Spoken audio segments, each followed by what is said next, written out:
So ayun mga boss, nandito kami sa aming purok mga boss kasi babaguhin nun namin. Ayan, sisira na po. Ano naman, bakantihan lamang, duha lamang ka panday. Nag-meeting kami dito. Pagkatapos namin na itong meeting, dibain to namin kasi baguhan namin itong aming purok mga boss. Ayan yung mga tao dito mga boss. Ayan din sila. Marami pang hindi kung nga gusto lang silang magmulta.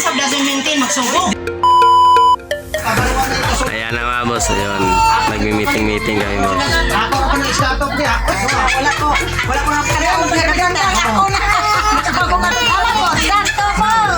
Ayun yung manager namin dito boss, secretary. Ayun yung presidente. Ayan.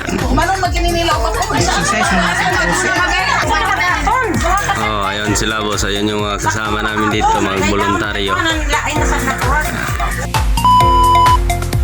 mga boss, dito nagsisira na kami ng aming purok mga boss. Ayan, nasisira ko na.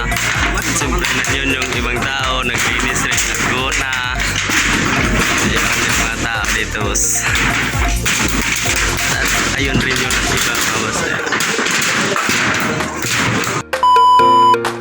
So ayun mga boss, tapos na rin ako sa tanggal lang. Siyempre iba na rin yung magtanggal ng kahoy mga boss. Ayun sila mga boss. Ayan, siyempre marami rin dito mga tao. Ayan, nandito muna sila sinisilong mga boss. Siyempre yun sila ploy-ploy. Ayan, maggawa rin sila, mag-ipon sila ng kahoy na binasag. Ayan. Doon namin dinala. Kasi re-repair to boss kasi malapit ang pista dito sa akin.